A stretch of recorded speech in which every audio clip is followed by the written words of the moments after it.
Pemirsa, PT Indosat Tbk telah melantai di Bursa Efek Indonesia sejak 1994. Dan rekan Cikal Multazam akan menyampaikan berbagai informasi untuk Anda. Silakan Cikal. Baik, terima kasih Rudi dan juga pemirsa. Saham PT Indosat Tbk telah menjadi pilihan pelaku pasar sejak 26 tahun lalu. Kita simak datanya. Ya, kita lihat PT Indosat Tbk dengan kode saham ISAT melakukan IPO pada 19 Oktober 1994 berada di papan utama bursa dengan bidang usaha utama telekomunikasi, sektor infrastructure, utilities, and transportation, dan subsektor telecommunication. Ya, kita lihat pemegang saham Indosat mayoritas sebanyak 65% dimiliki oleh Ooredoo Asia Pte Ltd dan sebesar 14,29% dimiliki oleh Negara Republik Indonesia dan sebesar 20,71% dimiliki oleh masyarakat.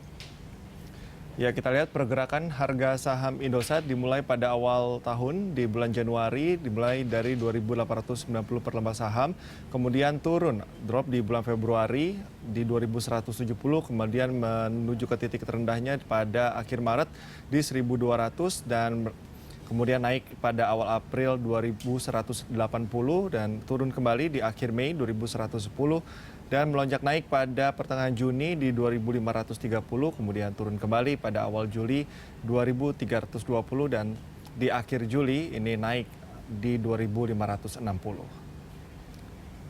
Demikian informasi yang dapat saya sampaikan, saya kembalikan ke Rudi Andanu. Baik, terima kasih Cikal Multazam. Dialog kita lanjutkan kembali masih bersama Surya Dharma. Pak Surya Dharma, kalau kita melihat grafik yang disampaikan rekan Cikal tadi, ini memang agak menarik ya. Di awal tahun itu sekitar 2.800 kalau saya tidak salah. Di Maret memang semua emiten turun. Indosat itu di 1.200-an. Tapi kalau kita melihat pergerakannya, ini trennya kan terus positif, bahkan hampir ke harga semula gitu. Nah, bagaimana Anda membaca ini? Karena kan salah satu sektor yang mungkin tidak terlalu terpengaruh oleh PSBB ini kan sebenarnya telco kan. Oh, oke. Jadi memang bahkan sebetulnya ini semacam blessing in disguise bagi telco ya. Betul. Tapi memang kalau misalnya telco yang seperti Telkom misalnya, yang penggunaan data di rumah meningkat, tapi penggunaan yang di kantor kan turun. Ya. Tapi kalau Indosat ini kan lebih banyak data ya, jadi memang lebih banyak yang di rumah juga ya. Jadi yang istilahnya apa ya? Kontribusi data ini lebih tinggi lah. Excel dan Indosat ini memang lebih tinggi dibanding Telkomsel ya. Oke. Nah, ini dengan tadi ada beberapa kelemahan, boleh kalau dalam tanda kutip ya, dibandingkan dengan pemain telco lainnya, apa yang harusnya dilakukan sama Indosat saat ini untuk paling tidak betul-betul bisa kompetitif, terutama di masa pandemi seperti sekarang, terutama banyak orang yang belajar dari rumah, orang yang bekerja dari rumah, pasti menggunakan banyak data. Betul. Nah, ini kan mestinya menjadi, boleh saya sebut sebagai kesempatan bagi perusahaan telco untuk menangguk keuntungan mestinya. Pertama kali mungkin jaringan ya, jaringannya mesti diperbaiki ya. Oh, oke. Karena memang penggunaan di rumah, misal kalau downloadnya lambat, uploadnya lambat, terutama download sih ya. Oke, dan itu bisa marah-marah orang itu. Bisa marah-marah. Jadi memang Indosat masih punya kelemahan di situ. Tapi beberapa strategi dia juga cukup menarik sebetulnya sekarang. Contohnya? Dia bikin misalnya kuota harian sekarang ya. Oh, oke. Jadi hanya satu harian berlakunya kan jadi kayak dipotong-potong ya itunya paketnya itu menarik juga, inovatif juga ya. Tapi memang efeknya seperti apa kita mesti lihat juga ya. Oke. Nah, tadi soal jaringan misalkan, soal kecepatan tadi dibandingkan mungkin pemain yang bukan kecil tapi lebih baru kayak Tri itu sempat juga kalah. Bahkan sebetulnya untuk tingkat yang lebih kecil skopnya kayak Smartfren gitu sekarang juga peningkatannya bahkan Smartfren luar biasa sebetulnya.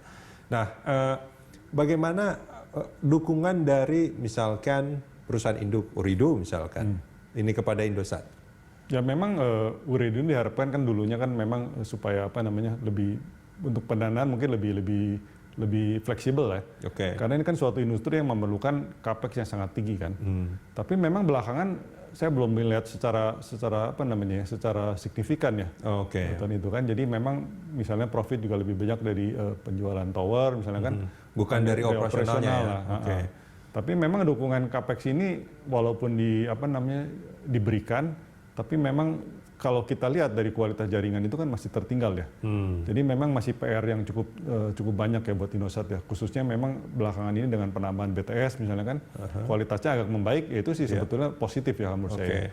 Tapi memang masih ketinggalan ya dibandingkan kedua pemain lainnya. Nah, gitu. artinya gini, kalau kita bicara soal dua pemain besar lain seperti XL dan Telkomsel, ini kan boleh saya bilang Indosat jauh tertinggal? Mungkin untuk untuk Telkomsel jauh ya. Untuk Telkomsel jauh. Untuk XL mungkin subscriber dia masih menang ya. Kalau secara teknologi? Secara kualitas kalah sih. Secara kualitas kalah. Artinya dan yang menarik sebetulnya kan kualitasnya kalah oleh Tri juga kan, yang sebetulnya jauh di bawah dia mestinya kan. Nah itu sebetulnya jadi PR-nya kan, minimal ya jangan kalah sama Tri gitu kan.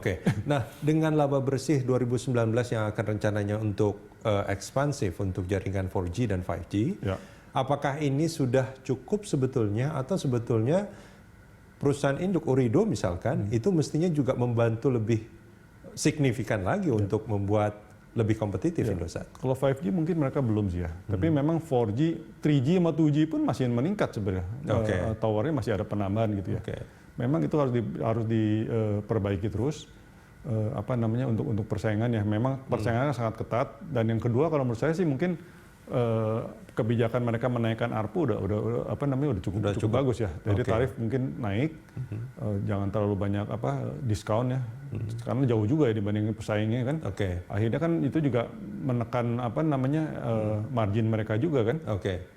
Untuk proyeksi saham sampai akhir tahun kira-kira? Saham sih kalau dari valuasi sebetulnya mereka lebih murah sih dibandingkan XL maupun Telkomsel ya. Telkom ya. Jadi EV per EBITDA mereka mungkin sekitar 3,6 kali sekarang. Rata-rata itu mungkin sekitar 4,5 kali ya. Kalau XL kan 5 kali, si Telkom mungkin sekitar 7 kali ya. Jadi mungkin memang ada peluang di situ. Target price mungkin sampai akhir tahun bisa 2.800 ya. Kembali lagi seperti di awal tahun ya. 2.800 sampai 3.000 lah ya. Baik. Pak Surya Dharma, terima kasih banyak sudah hadir bersama kami di Corporate Action.